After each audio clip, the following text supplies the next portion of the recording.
far northwest of Scotland boasts some of the most spectacular lochs in the country. And travellers, be they holy men or warriors, have sought sanctuary here since the earliest times.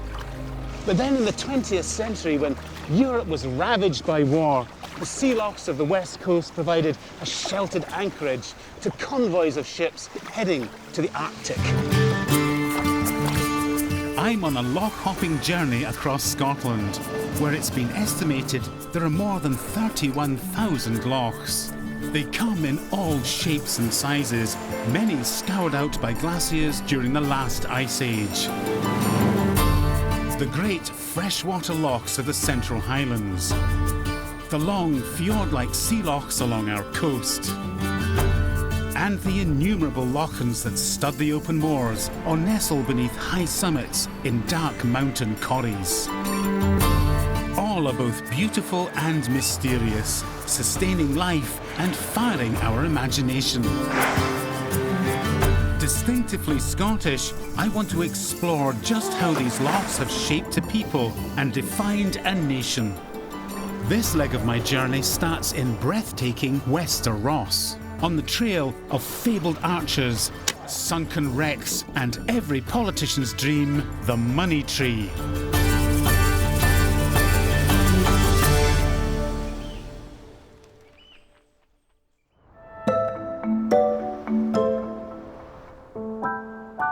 For this grand tour, I'm travelling to 3 lochs on Scotland's beautiful west coast. The first is Loch Gairloch, just a 20-mile hop from the Isle of Skye.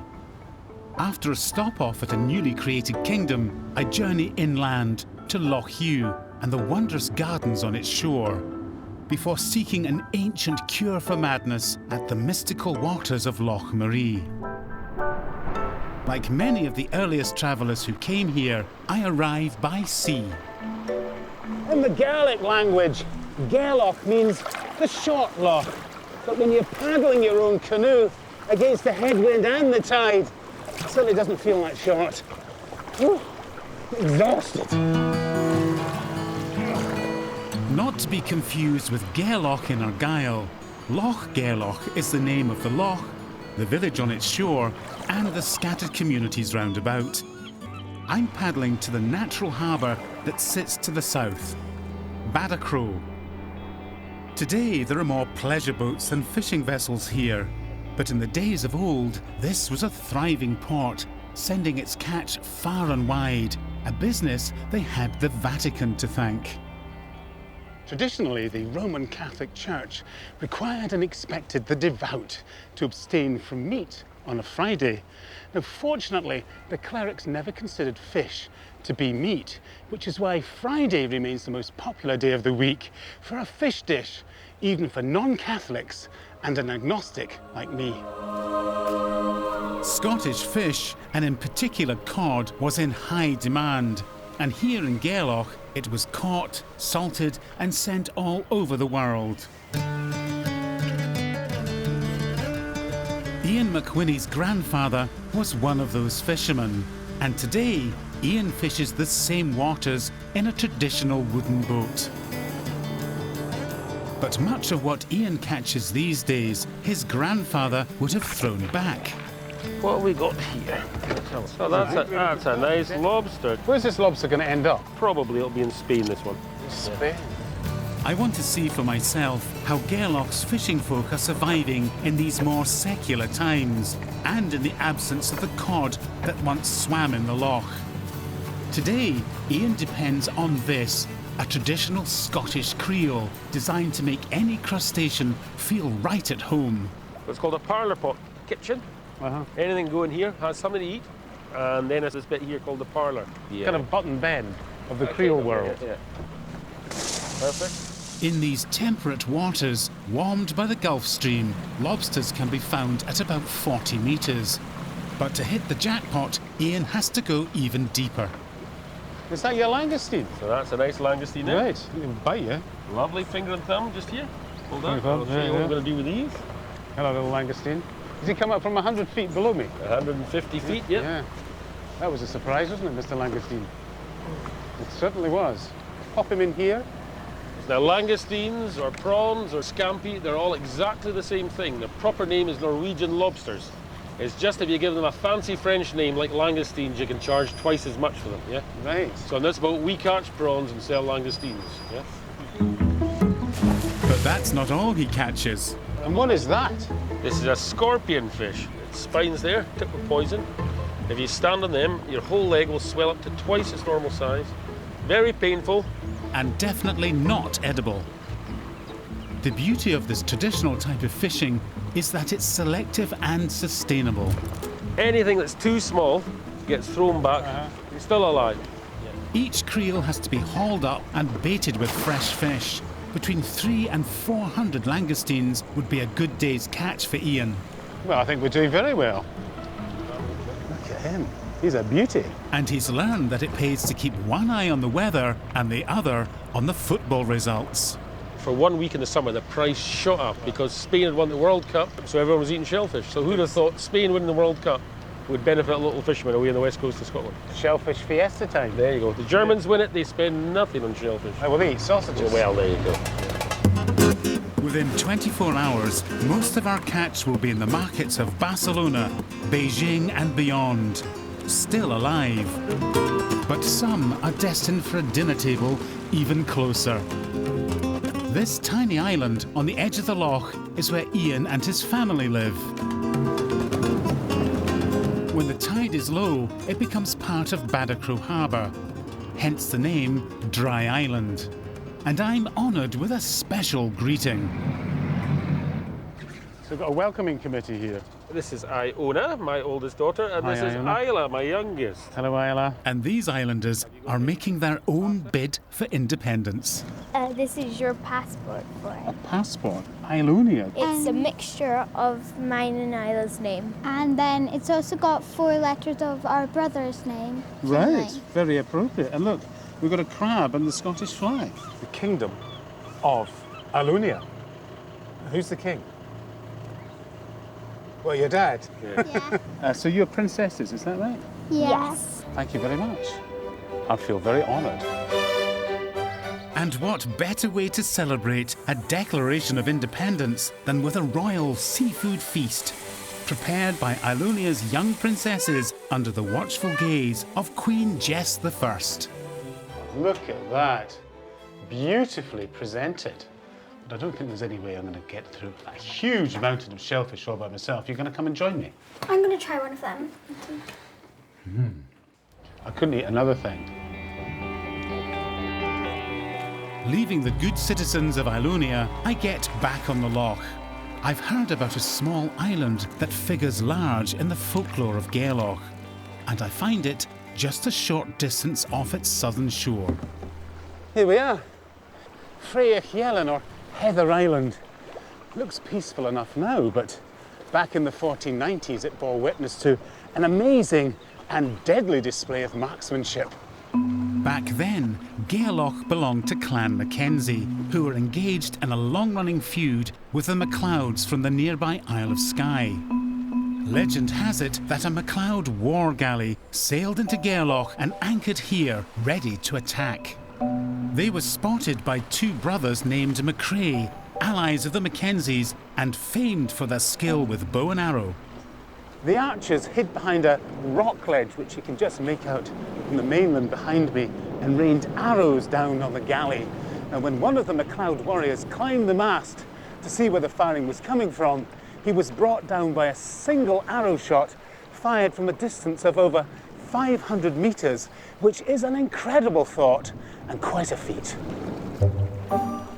To fully understand what a spectacular shot that was, It's like an ideal spot to set up my target, I'm conducting a little experiment. to put the legend to the test. I've set up a target close to where the invading MacLeod met his fate.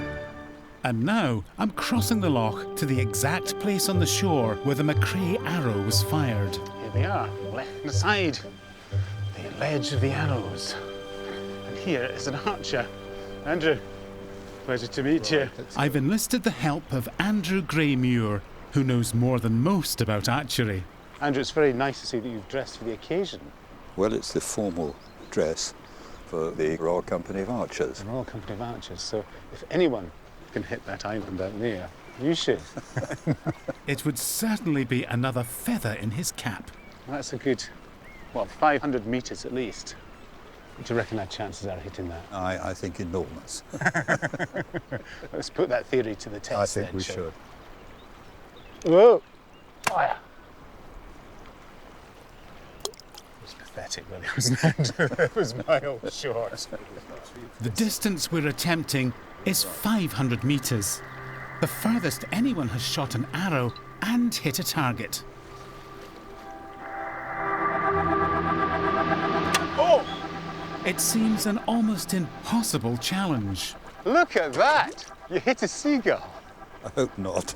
Andrew's arrow falls 150 metres shy of the island. It makes that Maree shot all the more impressive. What kind of bows do you think they would have had? They were yew bows. They would have been much thicker and much longer. They must have been very strong. Or just to pull the bow back? Just to pull it back. Bow design and materials may have evolved, but the basic principle remains the same, making this simple weapon devastatingly effective. But only in the right hands. The thumb should be out of the way. From those three I've got to fingers. let go, otherwise I'll Yeah. skin my fingers. Yeah. The real skill is in compensating for wind speed and judging trajectory. Oh! As in life, it's all about aiming high. It's going, it's going. Take that, MacLeod. 150 metres. It's a long way short. Back in the 1500s, this was the shot of that archer's life. The MacLeods fled, never to return, leaving the Mackenzies to reign supreme in Gairloch. It's amazing to think we're standing on the exact same spot where it all happened, where those two archers stood looking across at the island and seeing that MacLeod climbing up saying, well, we'll take him down. It's just mind-blowingly difficult. Or a fluke. Or a fluke. A legendary fluke.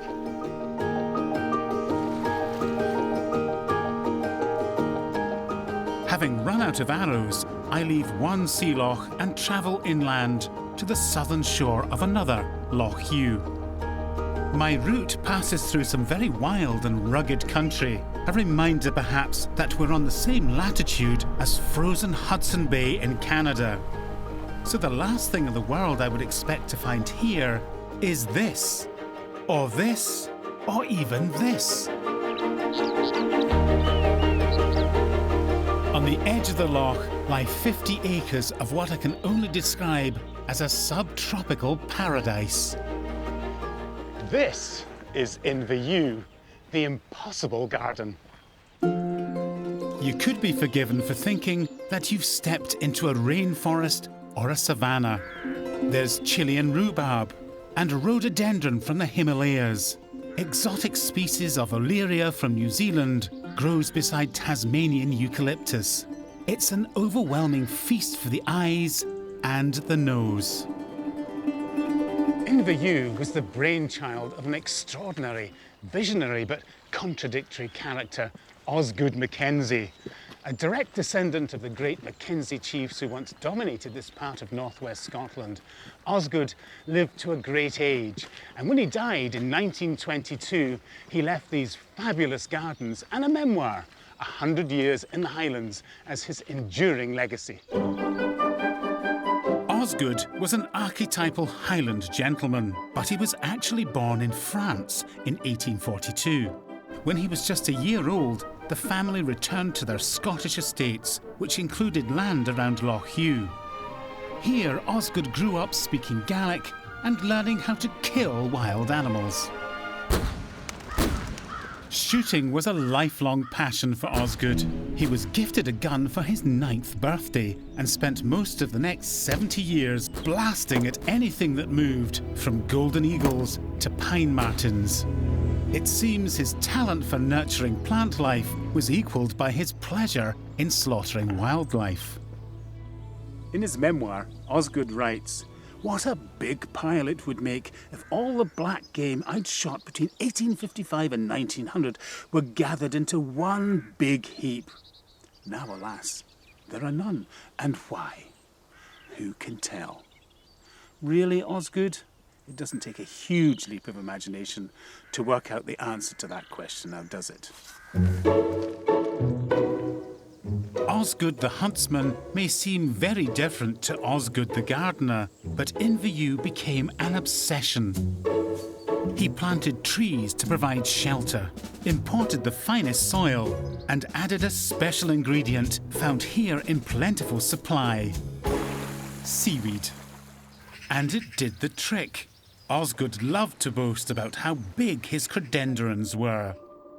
By the time of his death in 1922, he'd created an oasis of peace here in the Scottish Highlands. With a calm, zen-like feeling, I head north towards the narrow mouth of Loch Ewe.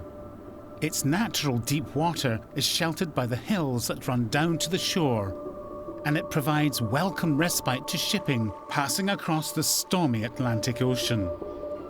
But there's a darker side to this picture postcard place, one of violence, death, and heroism.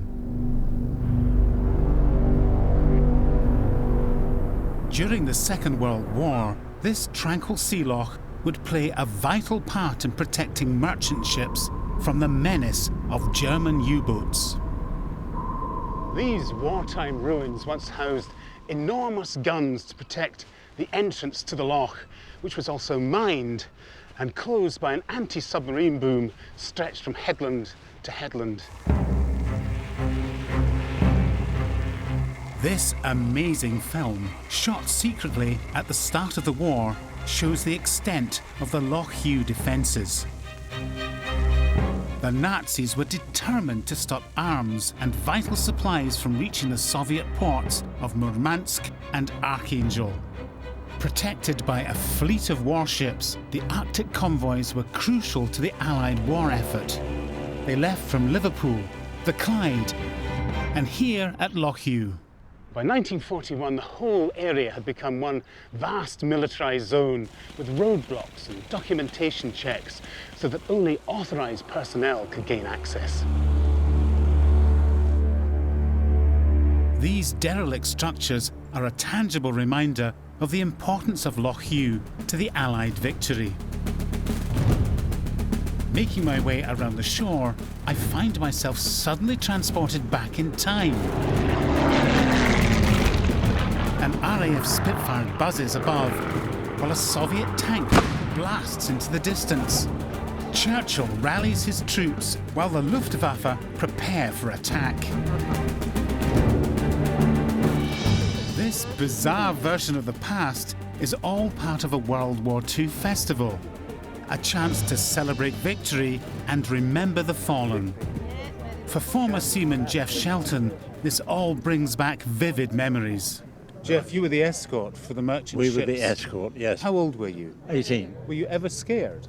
I was scared that first night. Swordfish came in, and instead of landing on the ship, it landed alongside it, and it sank immediately, taking the pilot with him.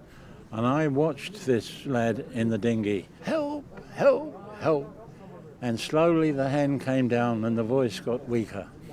We picked him up within 15 minutes, and he was dead, frozen to death. The convoy ships made 78 journeys at a cost of 3,000 lives.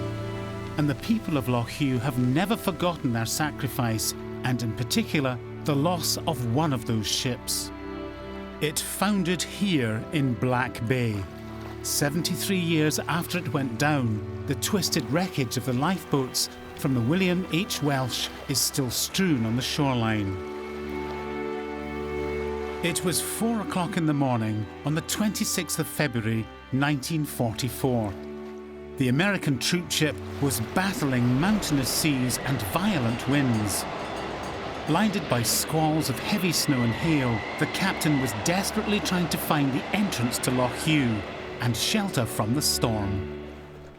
There were over 70 men on board that night when she struck a rocky skerry just to the northwest of me here.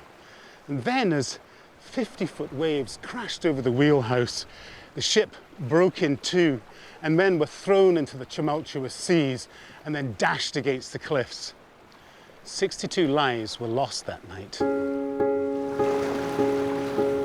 Many tides have ebbed and flowed since then. But remarkably, after 73 years, the battered wreck of the William H. Welsh still lies beneath these waters.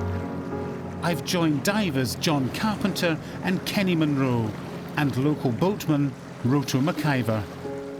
You know where the wreck lies? How do you know Just where through she sank? local knowledge. We fished lobsters here a lot, and you get rusty lobsters. Rusty lobsters? I think I've come up covered in rust, but been under the metal plates. Really? Yes. The wreck itself? Yes, and the crabs. So that's how you knew the wreck was here? Yeah. Because you were lifting rusty lobsters? Yeah. Oh, yeah. What kind of depth of water is she lying in? We're sitting in 12 to 13 metres of water, so it's quite shallow. Normally they get pretty well broken up, don't they, Kenny? And A wreck at 12 metres would usually smashed a bit within 5-6 years. so this is where the bow section actually sank. So we're going to dive on that, have a look around and see what we can see. Because of the length of time it took the ship to go down, it's believed that most of the crew managed to get clear of the wreckage, only to be claimed by freezing temperatures or thrown onto the rocks. That's why this site is not classed as a war grave. This is very much for the experienced diver. So I'm going to be snorkeling on the surface, while the others plunge to the depths of the loch.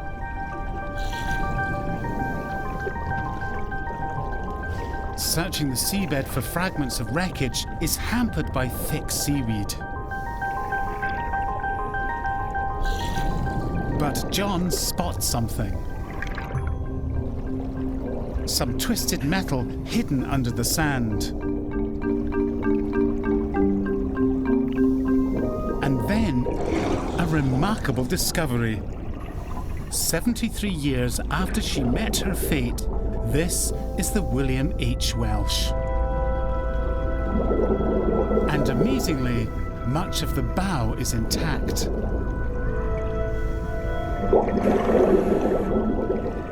So what was it like inside?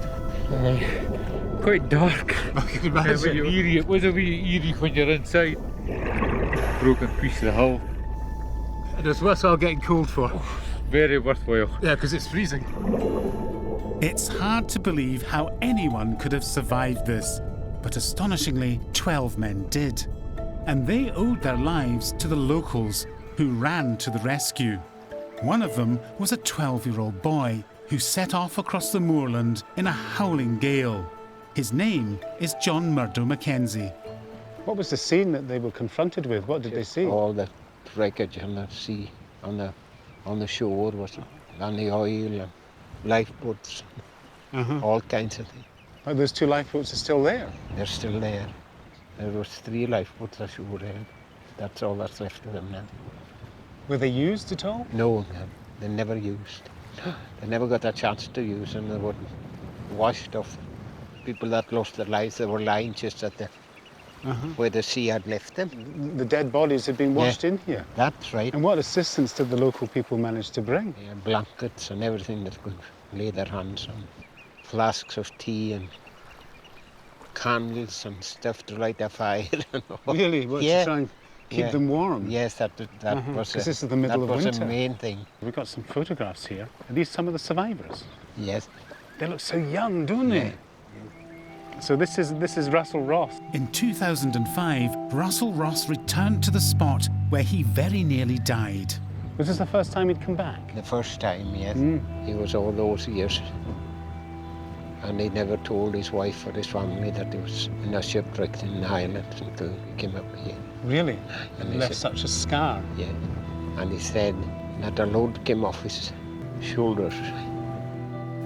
Before we leave, John Murdo pays his tribute to the men this community have never forgotten.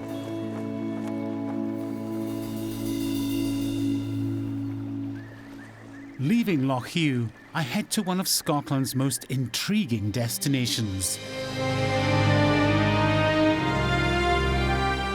This is the mysterious and sacred Loch Maree.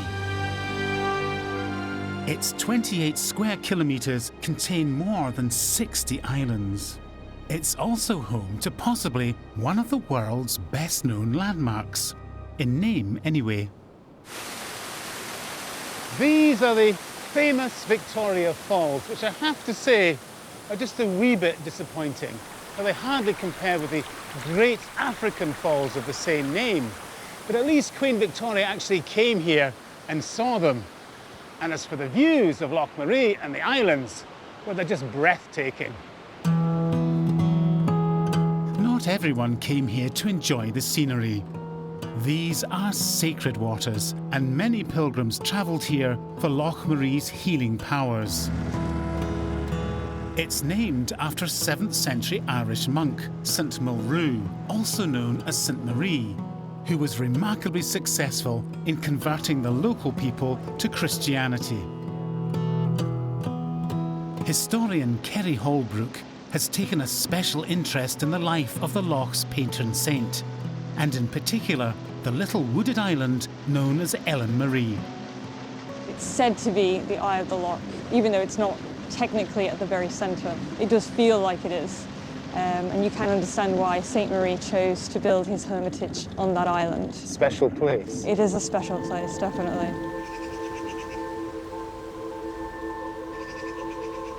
It's thought that St Marie's success in converting so many was due to his tolerance towards certain pagan rituals, including animal sacrifice and other strange customs.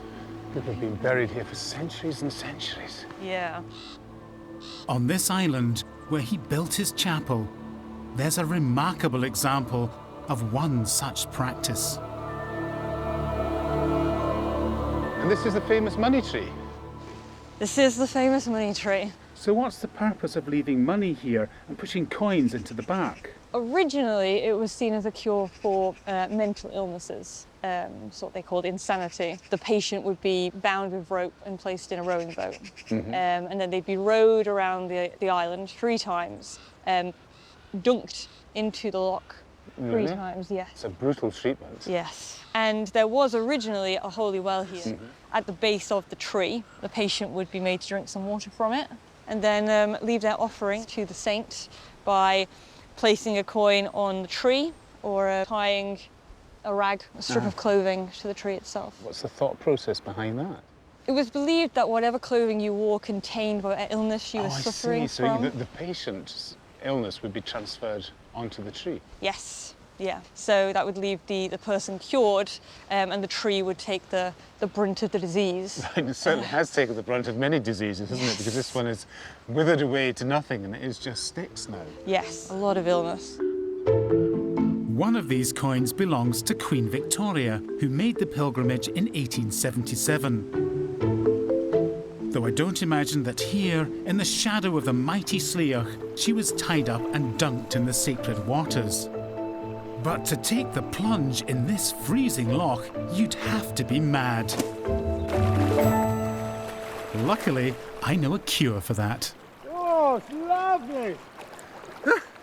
I can't think of a better way to end my grand tour from Gairloch to Sleoch than here in glorious Loch Maree. My next adventure takes me to the wilds of Rannoch and another chilly swim, where I discover the power of water.